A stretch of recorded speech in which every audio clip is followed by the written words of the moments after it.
Selamat malam, Bu Kapolsek. Om Swastiastu, selamat malam.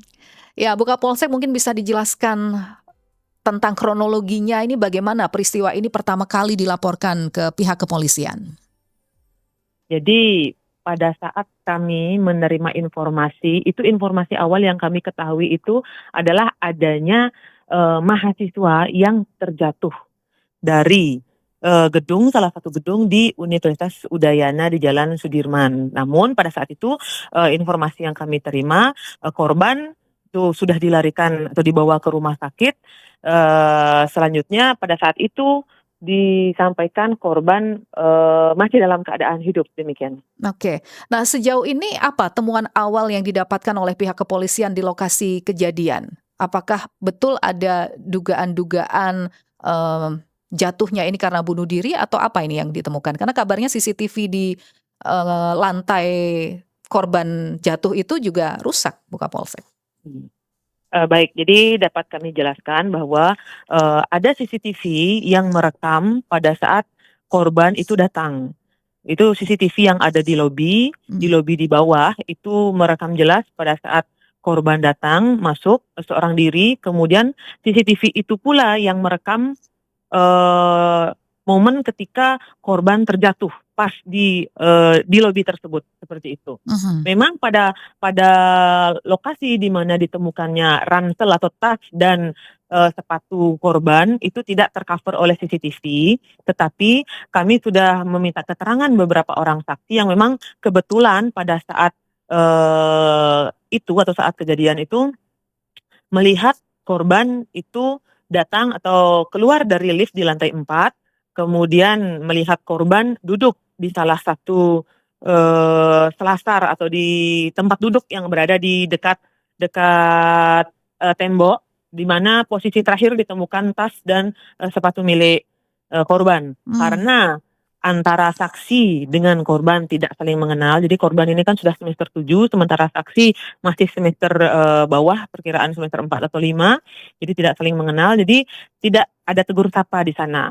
Saksi ini berjumlah 3 orang, mereka melanjutkan untuk ngobrol dengan sesama saksi bertiga ini.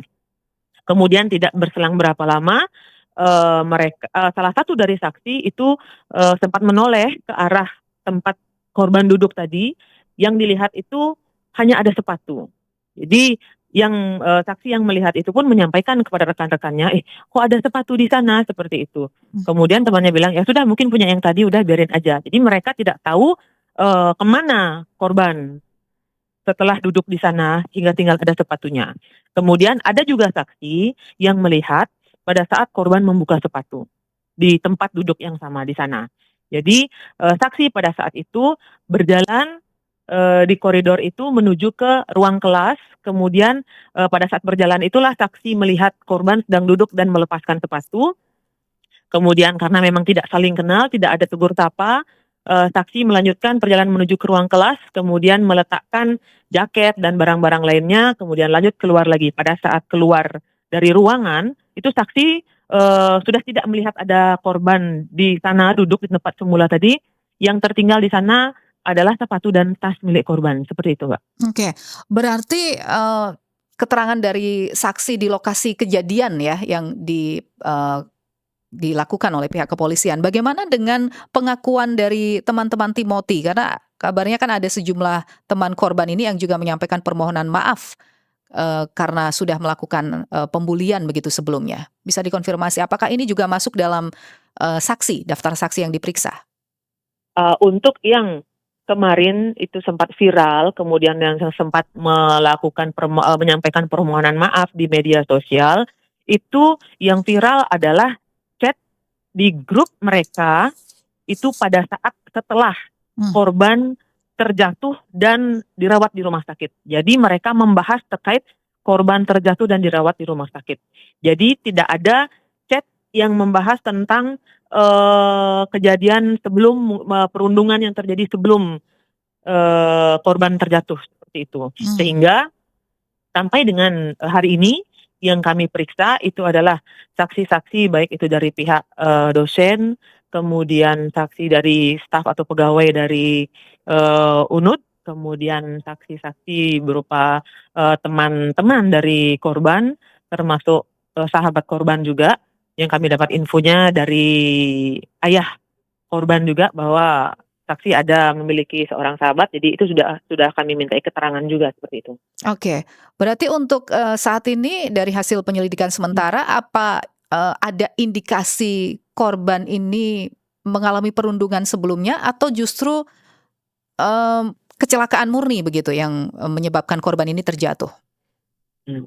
Kalau untuk indikasi apakah korban sebelumnya mengalami perundungan sehingga mengakibatkan korban melakukan tindakan bunuh diri ini, kami masih mendalami, namun berdasarkan keterangan dari saksi-saksi, baik itu teman satu angkatan korban, kemudian teman sekelas korban, dan dari sahabat dekat dengan korban, eee, kami dapatkan informasi atau keterangan bahwa selama ini korban itu, orang yang tegas, kemudian, memiliki pendirian yang tegas dan kuat, kemudian sering, menyampaikan pendapat-pendapat di kelas. Jadi dari sahabat korban pun menyatakan sangat kecil sekali kemungkinan untuk korban itu menjadi, korban bullying, seperti itu, Mbak. Namun kami masih berupaya terus, memeriksa atau minta keterangan saksi-saksi lain, terutama di sini yang belum kami dapatkan adalah keterangan dari ibu korban, karena ibu korban sampai dengan, 2 hari yang lalu kami masih berupaya untuk bertemu namun tidak berkenan untuk ditemui karena ibu korban sendiri setelah kejadian itu setelah korban meninggal sudah menandatangani surat Mhm. yang menyatakan bahwa ibu korban itu menerima dengan ikhlas kepergian korban, kemudian tidak berkenan lagi untuk meneruskan, kasus ini ke jalur hukum. Sehingga kami masih berupaya agar, barang-barang pribadi korban, baik itu berupa mungkin tas, kemudian laptop, kemudian handphone korban, itu, masih dipegang oleh ibu korban, itu mudah-mudahan diizinkan untuk kami pinjam dulu, untuk kami bisa cek isinya. Berharap mudah-mudahan, ada keterangan atau informasi yang lebih detail lagi yang bisa kami dapatkan, demikian. Kalau hasil, otopsi bagaimana? Apakah sudah keluar? Mungkin apakah juga bisa disampaikan ke publik untuk menjadi, apa namanya, informasi awal begitu? Jadi ketika, korban, dibawa ke rumah sakit, ibunya kan memang sudah ada di Bali. Jadi, ibunya datang ke rumah sakit, kemudian sampai dengan korban meninggal, itu dari pihak ibu itu tidak berkenan untuk Oke. melanjutkan ke jalur hukum. Jadi tidak berkenan untuk dilakukan otopsi, sehingga, setelah ibu korban menandatangani pernyataan, lanjut kemudian dilaksanakan rangkaian proses untuk kremasi. Jadi saat ini jenazah korban itu sudah dikremasi, demikian. Baik, kalau begitu terima kasih Bu Kapolsek, nanti kita ikuti perkembangan selanjutnya ya dari kasus kematian Timothy ini. Selamat malam, Ibu. Selamat malam, Mbak. Demikian tadi perbincangan kami bersama Kapolsek Denpasar Barat Kompol Laksmi Trisna Dewi.